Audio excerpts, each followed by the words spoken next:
नाजरीन अस्सलाम वालेकुम वरहमतुल्लाहि वबरकातुहू।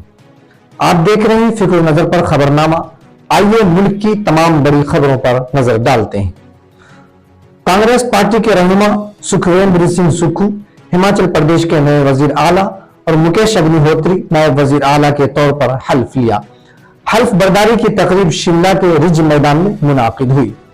इस तकरीब में भूपेश बघेल, रियासती इंचार्ज राजीव शुक्ला, भूपेंद्र सिंह हुड्डा, प्रतिभा सिंह और नामजद वजीर आला सुखविंदर सिंह सुक्खू ने गवर्नर से मुलाकात की। हल्फ बर्दारी तकरीब में राहुल गांधी, प्रियंका गांधी, मल्लिकार्जुन खड़गे समेत कई रहनुमा मौजूद थे। Supreme court Bilkis Bano case में दायर नजरसानी और रद्द पिटीशन पर समाअत करने जा रहा है। जस्टिस अजय रस्तोगी और जस्टिस बेला त्रिवेदी की 2 रुकनी बेंच नजरसानी दरखास्त की समाअत 12 दिसंबर को करेगी, जबकि रद्द पिटीशन की समाअत 13 दिसंबर को होगी।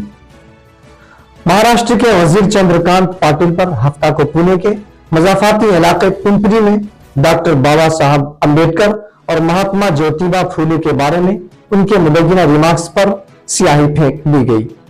इस वाकया में पिंपरी चिंचवाड़ पुलिस ने अपने 7 पुलिस कांस्टेबलों और 3 अफसरान को मुअत्तल कर दिया है।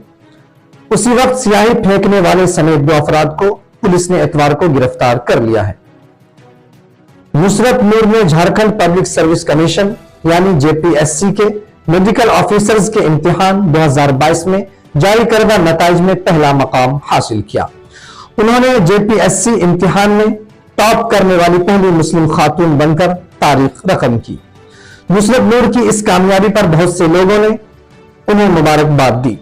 सोशल मीडिया पर बहुत से लोगों ने उनके लिए नेक ख्वाहिशात का इजहार किया। सुप्रीम कोर्ट में शर्जील इमाम की अपील पर समाअत हुई। सुप्रीम कोर्ट ने शर्जील इमाम को यकीन दिलाया कि केस के दूसरे मुलजिम उमर खालिद के मामले में दिल्ली हाईकोर्ट के तबसरा से उनके केस पर कोई असर नहीं पड़ेगा। अमेरिका ने कहा कि ईरान रूस को बड़े पैमाने पर फौजी इमदाद फराहम कर रहा है और दोनों ममालिक के दरमियान ताल्लुकात मुकम्मल तौर पर दिफाई शराकतदारी में बदल चुके हैं। अमेरिका की कौमी सलामती कौंसिल के तर्जमान जॉन कर्बी ने कहा कि रूस बेमिसाल सतह की फौजी इमदाद फराहम कर रहा है। पानी मीडिया के मुताबिक एक मुश्तरका बयान में कहा गया कि जापान, बरतानिया और इटली मुश्तरका तौर पर नए लड़ाका जेट का ढांचा तैयार करेंगे। यह तैयारा एयर सेल्फ डिफेंसिव लड़ाका जेट तैयारों की जगह लेगा। F-2 तैयारों का इस्तेमाल 2035 के लगभग तर्क करना शुरू कर दिया जाएगा। ब्राजील के कोच टैट ने तस्दीक की है कि वो Qatar FIFA football world cup के क्वार्टर फाइनल में क्रोएशिया के हाथों पेनाल्टी शॉट आउट में शिकस्त के बायस ओहदा छोड़ देंगे। मराकश ने यूसुफ नसीरी की शानदार गोल की बदौलत हफ्ता के रोज क्वार्टर फाइनल में पुर्तगाल को 1-0 से शिकस्त देकर फीफा वर्ल्ड कप 2022 के सेमीफाइनल में जगह बना ली है।